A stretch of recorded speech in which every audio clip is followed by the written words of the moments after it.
Drugs का धुआं अब सिर्फ पंजाब में नहीं पूरे भारत में उड़ रहा है। ले लेके पी रहे हैं, इसी तरह बर्बाद हो रहे हैं। रोटी नहीं सांझ का मिलती है खाने के लिए, दिन भर मर पी के रो। मेरे को मिल जाएगा, मैं खरीदूंगी तो। गांजा भी, इसमें की भी सब पकड़ा जाएगा और रोड के किनारे। नशा एक जीते जागते इंसान को धीरे धीरे ज़ॉम्बी बना रहा है। कोई अपने पैरों पर ठीक से खड़ा नहीं हो पा रहा, कोई सड़क किनारे बेहोश पड़ा है,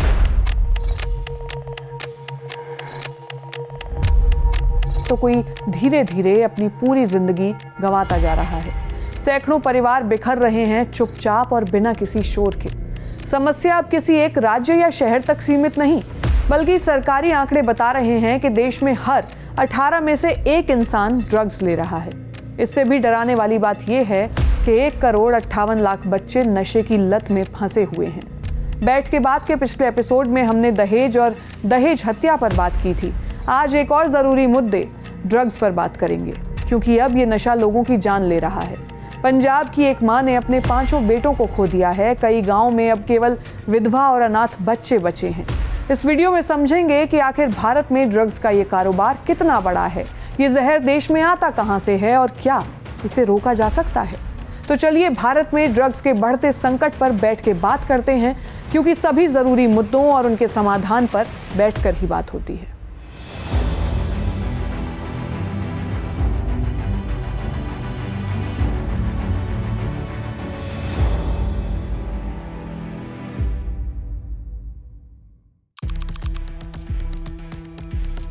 सबसे पहले आपको कुछ लोगों, परिवारों और गांवों से रूबरू करवाती हूं।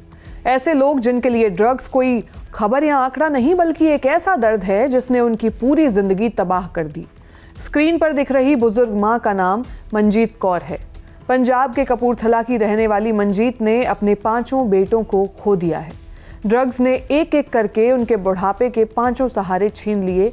इसी साल अप्रैल की एक शाम की बात है। मंजीत का 5वां बेटा सोनू कुमार बिस्तर पर आखिरी सांसें गिन रहा था।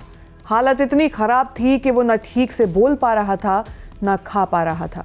बस इशारों इशारों में अपनी माँ से कुछ पैसे मांग रहा था। मंजीत रोते हुए बताती हैं, मैंने उसे पैसे नहीं दिए क्योंकि हम चाहते थे कि वो नशा छोड़ दे। हमें क्या पता था कि वो मर ही जाएगा। सोनू कभी म्यूनिसिपल काउंसिल में काम करता था, लेकिन नशे की लत ने 7-8 साल पहले ही उसकी नौकरी छुड़वा दी थी। 2021-22 में वो नशा मुक्ति केंद्र भी गया, कुछ सुधार भी हुआ। परिवार ने उसकी शादी भी कर दी, इस उम्मीद में कि जिंदगी पटरी पर लौट आएगी, लेकिन ऐसा नहीं हुआ। ड्रग्स ने उसे फिर अपनी गिरफ्त में ले लिया। आज सोनू अपने पीछे एक पत्नी, 2 साल का बेटा और 4 महीने की बच्ची छोड़ गया है। मंजीत के पास खोने को कुछ नहीं बचा है। उनकी बस एक ही आखिरी इच्छा है, मेरा तो सब लुट गया, बस सरकार दूसरी माओं के बेटों को बचा ले। ये कहानी सिर्फ एक घर की नहीं है। अमृतसर से करीब 2 किलोमीटर दूर मकबूलपुरा नाम का एक गांव है। इसे village of widows and orphans यानी विधवाओं और अनाथों का गांव भी कहते हैं। रिपोर्ट्स के मुताबिक 1999 के बाद से यहाँ ड्रग्स की वजह से 400 से ज्यादा लोगों की मौत हुई है। हजारों अनाथ बच्चे हैं जिन्होंने नशे की लत में अपनों को तड़प तड़प कर मरते देखा है। स्थानीय लोग बताते हैं कि गलियों में नशा किसी छिपी हुई चीज की तरह नहीं, बल्कि रोजमर्रा की जिंदगी का हिस्सा बन गया है। यहाँ नशा मिलना कोई मुश्किल काम नहीं है। बस बादाम या नट्स जैसे कोडवर्ड्स बोलते ही ड्रग्स मिल जाता है। सड़क किनारे बच्चे थिनर और एडहेसिव सूंघते मिल जाएंगे। गलियों के कोनों पर महज 10-20 रुपए में गिलासी नाम की लोकल शराब मिल जाती है, और अगर 10 रुपए ज्यादा दें तो उसी शराब में सस्ते सिंथेटिक ड्रग्स मिला देते हैं। कुछ समय पहले मकबूलपुरा का एक वीडियो सोशल मीडिया पर वायरल हुआ था। उसमें एक महिला ठीक से खड़ी भी नहीं हो पा रही थी। उसकी आंखें लाल थीं, शरीर लड़खड़ा रहा था। दावा किया गया कि वो ड्रग्स के नशे में थी। वीडियो से अंदाजा लगाया जा सकता है कि एक गांव कितनी बुरी तरह ड्रग्स की जंजीरों में जकड़ा हुआ है। 2023 में संसद में पेश की गई एक रिपोर्ट बताती है कि अकेले पंजाब में 66 लाख से ज्यादा लोग ड्रग्स ले रहे हैं। इनमें 7 लाख बच्चे हैं जिनकी उम्र 10 से 17 साल के बीच है। ड्रग्स अब सिर्फ पंजाब तक सीमित नहीं रहा। जम्मू कश्मीर, दिल्ली, महाराष्ट्र, गोवा, मणिपुर, मिजोरम समेत देश के कई हिस्सों से ऐसी ही कहानियां सामने आ रही हैं। आंकड़े भी इसी ओर इशारा करते हैं।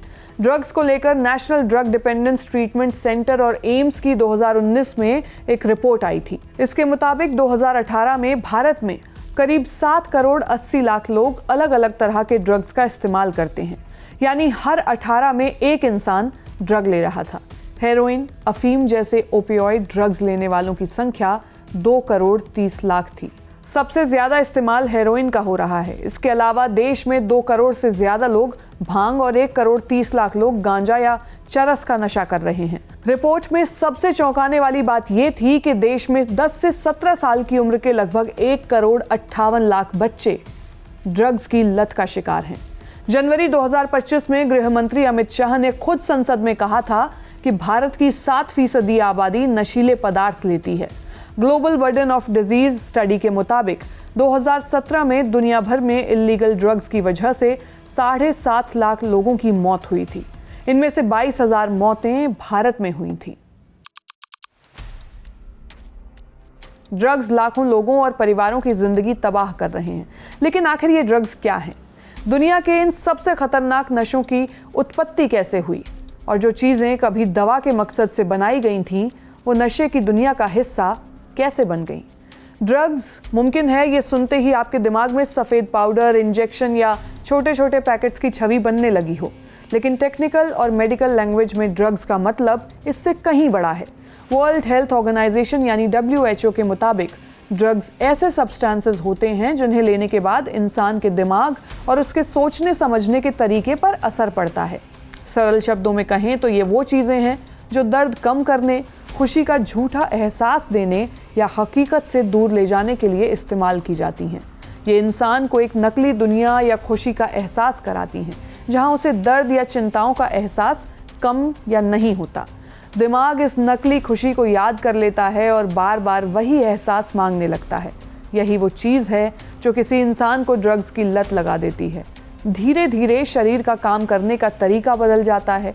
वो ड्रग्स के बिना नॉर्मल फील करना बंद कर देता है। इस कंडीशन को ड्रग डिपेंडेंस कहा जाता है। जब कोई नशे का आदी व्यक्ति नशा छोड़ने की कोशिश करता है तो उसे फिजिकल और मेंटल डिस्कम्फर्ट्स का सामना करना पड़ता है, जिन्हें विड्रॉल सिम्टम्स कहा जाता है।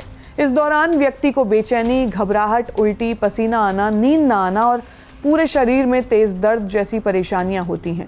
इस दर्द से बचने के लिए इंसान दोबारा ड्रग्स लेने को मजबूर हो जाता है और इस चक्रव्यूह में फंस जाता है।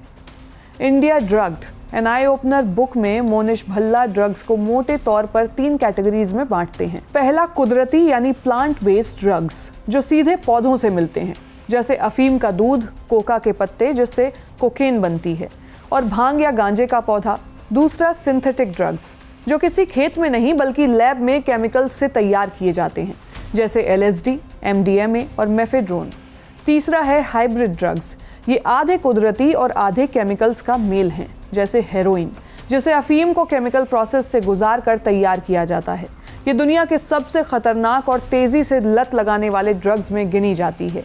यहाँ एक बड़ी दिलचस्प और चौंकाने वाली बात है। आज जिन ड्रग्स को दुनिया सबसे खतरनाक नशा मानती है, उनमें से ज़्यादातर को किसी ज़माने में दवा के तौर पर बनाया गया था। अफीम नशे की दुनिया का सबसे पुराना नाम है। सुमेरियन सभ्यता के लोग इसे हुलगिल यानी खुशी का पौधा कहते थे। तुर्की से चलकर 17वीं सदी में ये भारत पहुंची। मॉर्फिन ड्रग्स का जन्म एक दवा के रूप में हुआ था। 1805 में फेडरिक सर्टूर्नर नाम के एक जर्मन वैज्ञानिक ने अफीम से एक तत्व अलग किया, जिसका दर्द मिटाने में एकदम जादुई असर था। युद्ध में बुरी तरह घायल सैनिकों के लिए यह किसी वरदान से कम नहीं थी, क्योंकि ये दर्द को तुरंत सुन्न कर देती थी। लेकिन विडंबना देखिए, जो चीज़ दर्द मिटाने के लिए बनी थी, लोग उसी के गुलाम बन गए और ये एक जानलेवा नशा बन गई। हेरोइन तो विज्ञान की सबसे बड़ी गलतियों में गिनी जाती है। साल 1898 में मशहूर दवा कंपनी बायर ने हेरोइन को मॉर्फिन की लत छुड़ाने के लिए एक सेफ ऑप्शन के तौर पर बाजार में उतारा था। वैज्ञानिकों को लगा था कि इससे नशा नहीं होगा, लेकिन जल्द पता चला कि ये मॉर्फिन से कहीं ज़्यादा खतरनाक है। आज यही हेरोइन भारत के कई राज्यों में चिट्टा और स्मैक के नाम से लाखों जिंदगियां निगल रही है। कोकेन की कहानी भी कुछ ऐसी ही है। हजारों साल पहले दक्षिण अमेरिका के इंका लोग थकान मिटाने के लिए कोका के पत्ते चबाते थे। बाद में स्पेनिश यात्री इसे यूरोप ले गए, जहां धीरे धीरे ये रईसों का पार्टी ड्रग बन गया। ये सारी कहानियां एक ही बात बताती हैं कि इंसान ने जैसे दर्द की दवा समझा, उसी ने धीरे धीरे इंसान को अपना गुलाम बना लिया। यहाँ एक बड़ा फर्क समझना बहुत ज़रूरी है। All medicines are drugs but not all drugs are medicines. यानी सभी दवाइयाँ ड्रग्स होती हैं, लेकिन सभी ड्रग्स दवाइयाँ नहीं होते।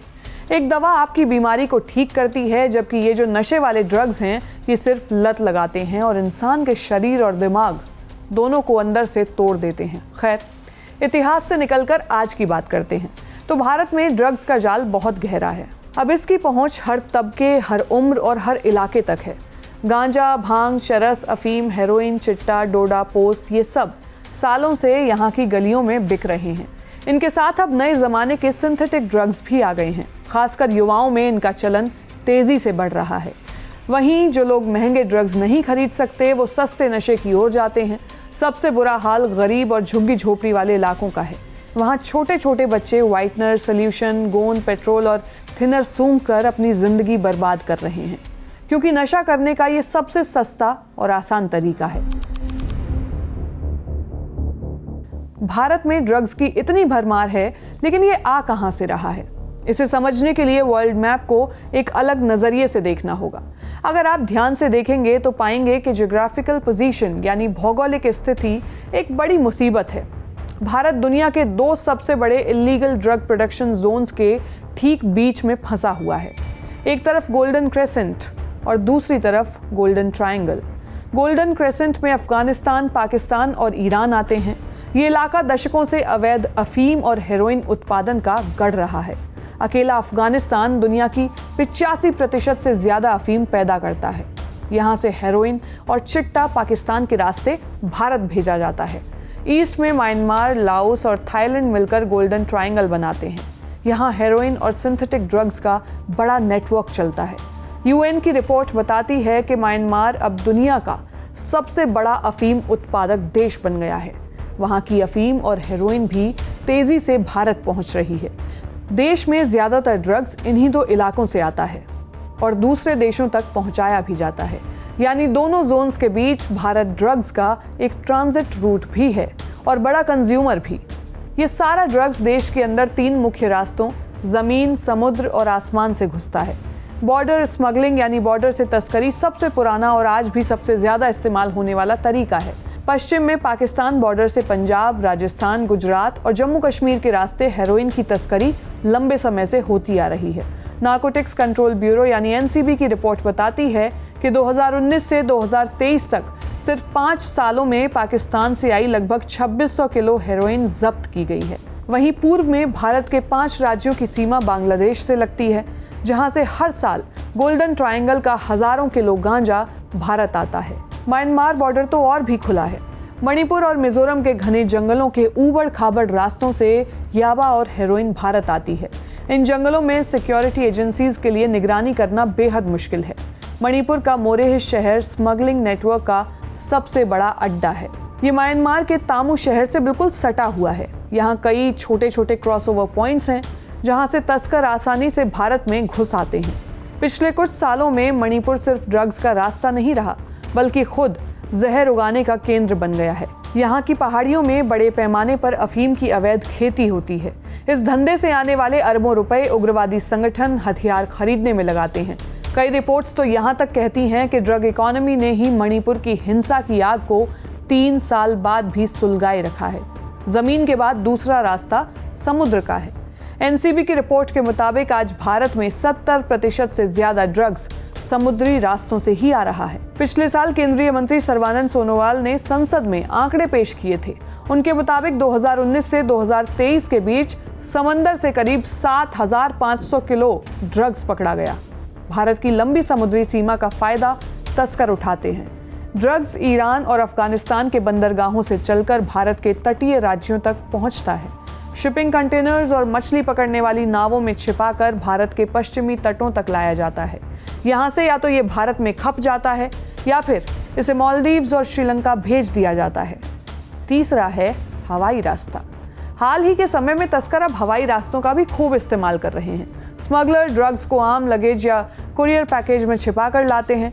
डायरेक्टरेट ऑफ रेवेन्यू इंटेलिजेंस यानी DRI के आंकड़ों के मुताबिक 2023 और 24 में हवाई रास्ते से कोकेन तस्करी के 47 केस दर्ज किए गए, जो पिछले साल के मुकाबले 2 गुने से भी ज्यादा हैं। हवाई तस्करी का सबसे खौफनाक और जानलेवा तरीका अफ्रीकी देशों के तस्कर अपनाते हैं। इन्हें स्वेलोअर्स यानी निगलने वाले कहा जाता है। ये लोग कोकेन या हेरोइन के कैप्सूल को कॉन्डम में भरकर पानी के साथ निगल लेते हैं। कुछ समय पहले एक अफ्रीकी महिला पकड़ी गई थी जिसके पेट से ऐसे 81 कैप्सूल निकले थे। एक दूसरे तस्कर के पेट से 10 करोड़ रुपए की कोकेन निकाली गई थी। इसका रिस्क इतना भयानक है कि अगर पेट के अंदर एक भी पैकेट फट जाए तो तस्कर की तुरंत मौत हो जाती है। ये तो बात हुई बाहर से आने वाले ड्रग्स की। अब देश के अंदर ही इलीगल लैब्स में सिंथेटिक ड्रग्स बनाए जा रहे हैं। इन ड्रग्स को बनाने के लिए जिन केमिकल्स का इस्तेमाल होता है उन्हें प्रिकर्सर केमिकल्स कहा जाता है। ये केमिकल्स मेडिसिन और कई इंडस्ट्रियल प्रोडक्ट्स में भी इस्तेमाल होते हैं। तस्कर इसी बात का फायदा उठाते हैं। कई बार केमिकल फैक्ट्री, फार्मा यूनिट या रिसर्च लैब की आड़ में अवैध ड्रग्स लैब चलाए जाते हैं, जहां बड़े पैमाने पर नशीले पदार्थ तैयार किए जाते हैं।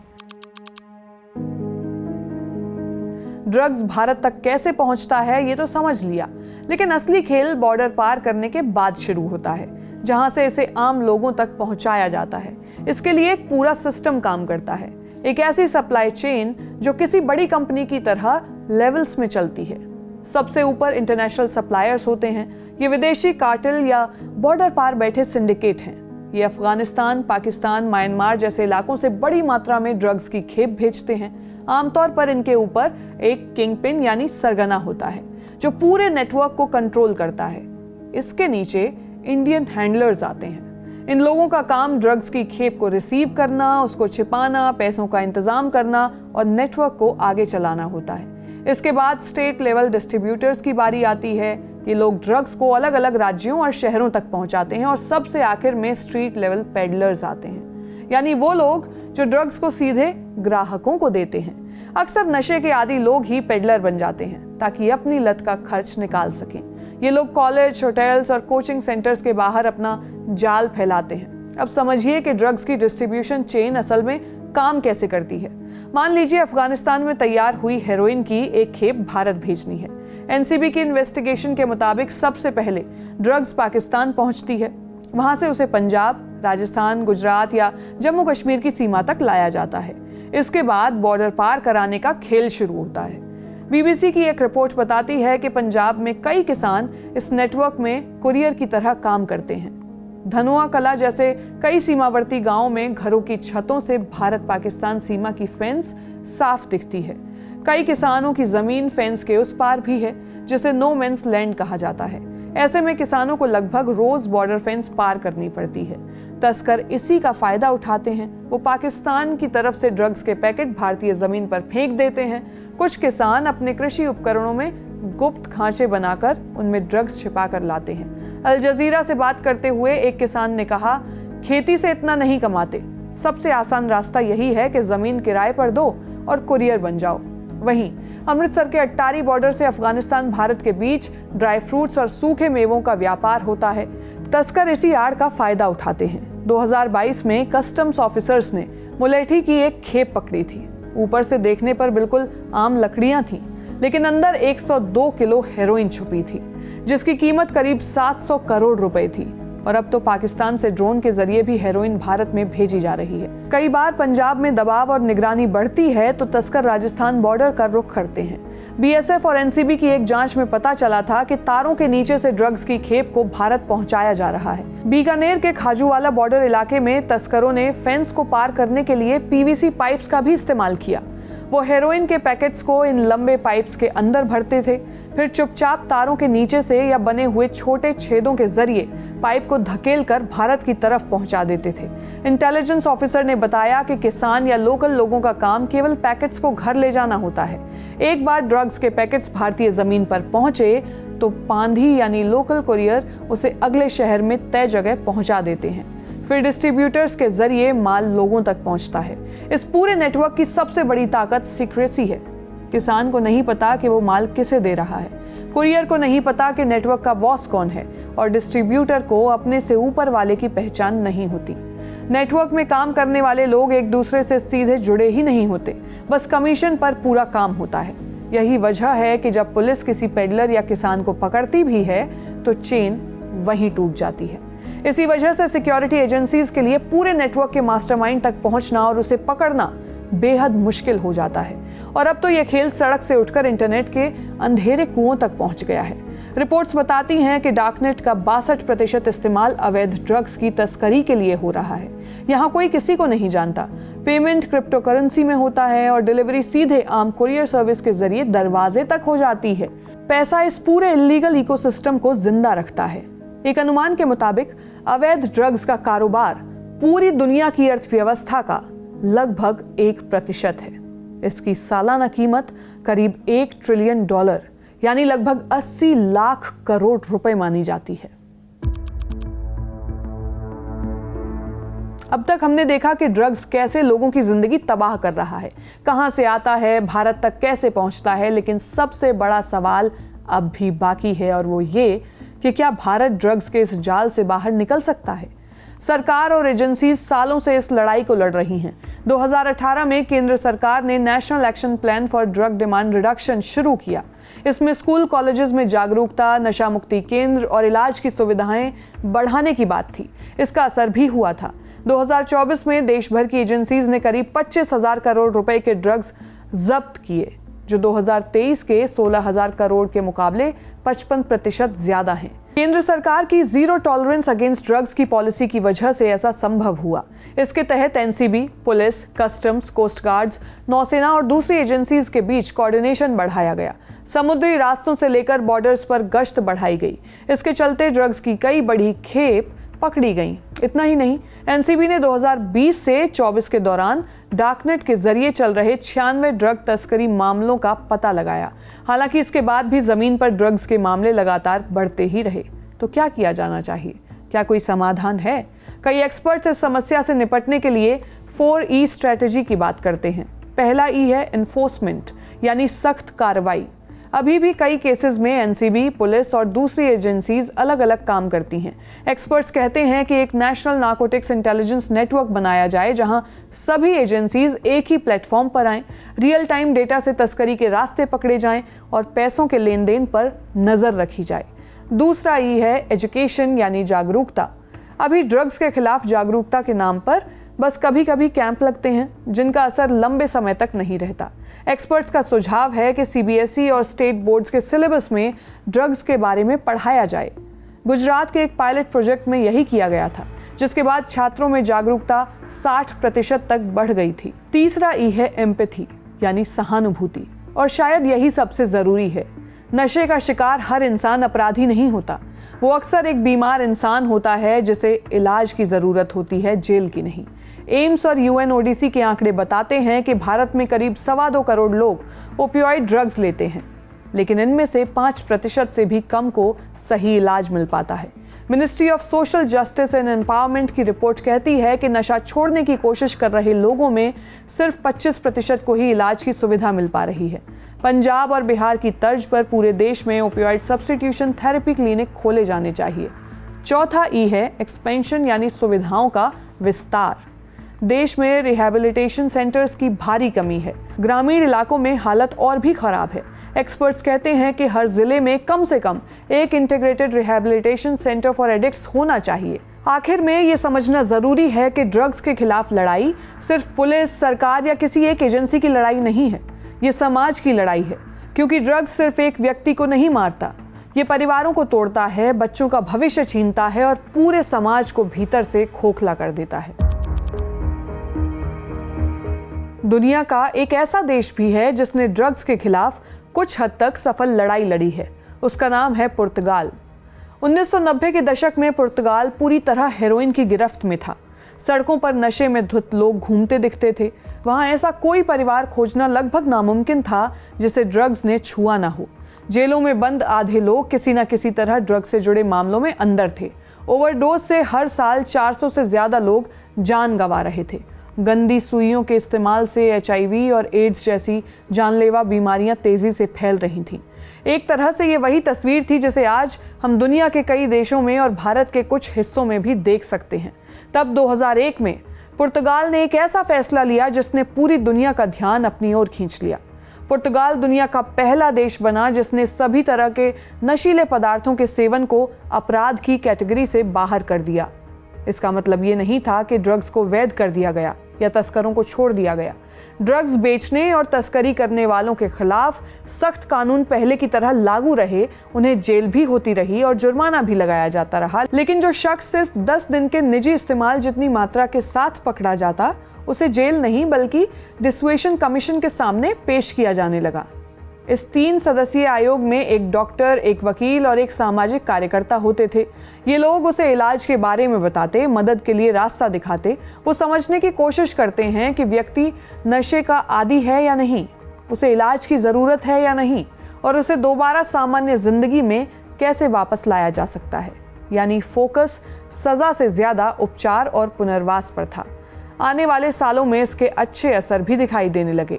20 साल के अंदर पुर्तगाल में ड्रग्स से होने वाली मौतें 80% तक कम हो गईं। HIV, एड्स और हेपेटाइटिस के मामले आधे हो गए। आज पुर्तगाल में ड्रग्स से मृत्यु दर यानी डेथ रेट पूरे यूरोपियन यूनियन के औसत से 5 गुना कम है। पुर्तगाल का रास्ता भारत के लिए कोई कॉपी पेस्ट फॉर्मूला नहीं है। दोनों देशों की आबादी, सामाजिक परिस्थितियां और ड्रग्स की समस्या का आकार अलग अलग है, लेकिन पुर्तगाल ने एक बात जरूर साबित की, तस्करों और ड्रग माफिया के खिलाफ सख्त कार्रवाई जरूरी है, लेकिन नशे की गिरफ्त में फंस गए लोगों के लिए इलाज, पुनर्वास और सामाजिक सहयोग भी उतना ही जरूरी है। इस वीडियो में फिलहाल इतना ही। हम हर हफ्ते इसी तरह किसी जरूरी मुद्दे पर बैठ के बात करेंगे। आप इस पूरे विषय पर क्या सोचते हैं? अपनी राय हमें कमेंट सेक्शन में जरूर बताएं। जिस्ट की ये कोशिश अगर आपको कामयाब लगी हो, पसंद आई हो, तो वीडियो को लाइक कीजिएगा और चैनल को सब्सक्राइब कीजिएगा। शुक्रिया।